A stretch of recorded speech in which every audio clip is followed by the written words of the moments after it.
guys, Lemmy here. Welcome back to another art video. Today's topic is why having difficulty creating a specific artwork can actually be a really good thing. Also, we're going to talk about the saying, quote, "You can polish a turd, but it's still a turd," and if this saying can actually be applicable to artwork. I know when you first begin to draw, it's a terribly frustrating experience.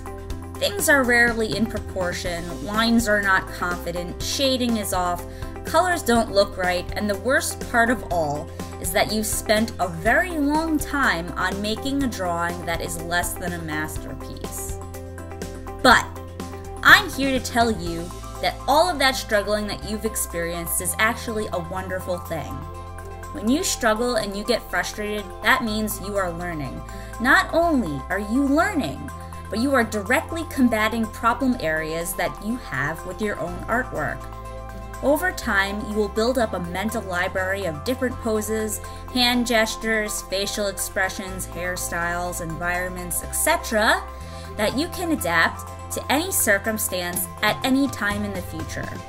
Essentially, after you've drawn it several times, you should be able to draw it much more easily and much more readily in the future. So, what about scrapping your pictures? Should you do that? If you see that a picture is off, should you just rip it out of your sketchbook and start again? When I was younger, I used to do that, and I would partially draw an image and then just never finish it, then try to start the image all over again on another page. But now that I'm older, I rarely ever restart an image. Not only is it a waste of paper, but over time, you develop techniques to actually save your pictures. It helps you pick out what is wrong with your image and correct it. It also adds new mistake-fixing abilities to your repertoire of skills. Basically, if I were to draw a body and not be able to get the face right, I would sit there and draw it over and over and over again until I either get it right or I destroyed the paper in the process. Giving up and avoiding things that you're struggling with does not help you learn to fix it. So what about "you can polish a turd, but it's still a turd"? You know, that saying. It's a saying, it must be true, it must be good advice. I heard a person reference this, saying it in one of my other talking videos. I think it was the one with art teachers and anime. And something about their teacher pointing this out about an artwork that was done in class.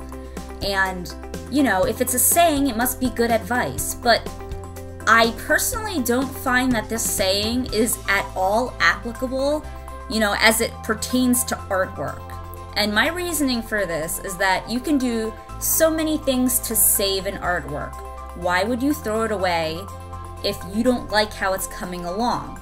For example, you can take a lump of clay and mold a figure, and you can get very frustrated with it and you just want to toss it out the window. However, maybe if you kept the upper body of the figure, but you remodeled the legs into a sitting position, etc., you could create a figure you are pleased with by the end of the experience. This has taught you to re-envision your art into something that you can make work, and the end piece you won't see as, you know, a turd, and actually something that you're proud of and you like. To give up prematurely seems like you're throwing out, I don't know, such a wasted learning experience. In order for something to be classified as a turd in this saying, you know, is that the object that you're talking about must be so crummy at its core that it can't ever be classified as anything but a turd, because that's its entire turd being, right? And I really don't see art to ever be that way, because you can simply change it during the process. Or you could even look at it this way. All art is nothing but a giant lump of turd, okay? And until you refine or you polish it into something worthwhile, so you're taking this turd and you are turning it into art by the effort and the action of polishing it. Once again, a lump of clay or the turd until you turn it into a figure or you polish it into the figure. So to me, what that teacher says is like a really super negative way of looking at things. Like, why not tell the kid you can change something or improve it or turn it into something more worthwhile? Why tell them to scrap it and that thing that you made will never be anything but a turd, no matter what you do to it? Like, yay, art teachers. I don't get it. You know, today's image is a pretty weird one, like a weird story. So I really am not great at realism, and I've been trying to practice it here on my YouTube channel in front of people. And I know that when you're practicing something that you're not great at, it can be a weird experience when you're showing people the process and the outcome of something you're confident or you're not confident in making.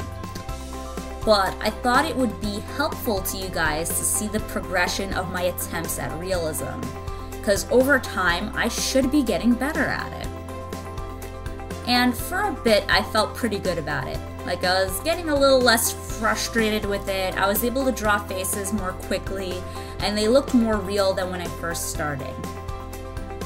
However, today's video was an absolute nightmare, and I struggled with finding the colors I wanted to use, getting the depth I wanted in the piece, changing her facial features until they looked halfway normal. And I also struggled with the paintbrushes that I was testing out. I couldn't help but think that maybe if I drew the picture on a larger piece of paper, that I would have been able to paint more easily. And this picture was essentially full-on nightmare mode. But there's something nice about learning how to do things and frustrating yourself. This practice of making things you don't know how or coloring in a way you don't understand is what an art challenge really is at its core. There's something really awesome about that struggle, and in the end, you're happy with how something turns out. You know, after all this, is it a masterpiece? No, of course it's not. But then again, you have to think of it this way. There are very few, if any, pieces that an artist would call a masterpiece, or even, you know, a beloved piece of artwork. And for me personally, what is most important is the experience of making something, not the finished piece. And I'm sure not that many people would agree with that. But I think in order to really love art, you have to love the process, not just the outcome of that process. All in all, art is about the experience.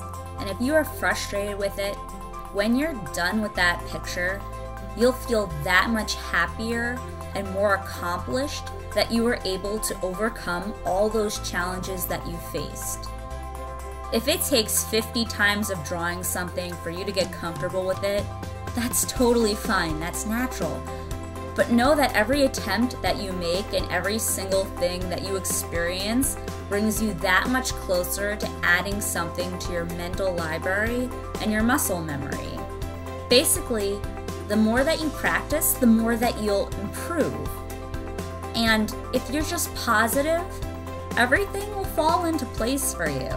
There's really no need to feel negative or feel down about yourself, because you'll eventually get there.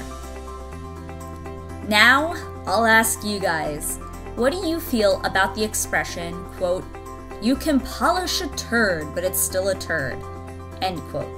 Do you think this applies to art? If so, how so? Do you struggle with drawing specific things? If so, what do you struggle with? Were there things that you used to struggle with but you no longer do? Tell us all about your personal experience in the comments section below. You'd be surprised how many people can relate to your own personal experiences. I hope you guys enjoyed this video, and I can't wait to spend more time with you next week in another art video. Take care of yourselves, and I'll talk to you real soon. Okay, bye guys.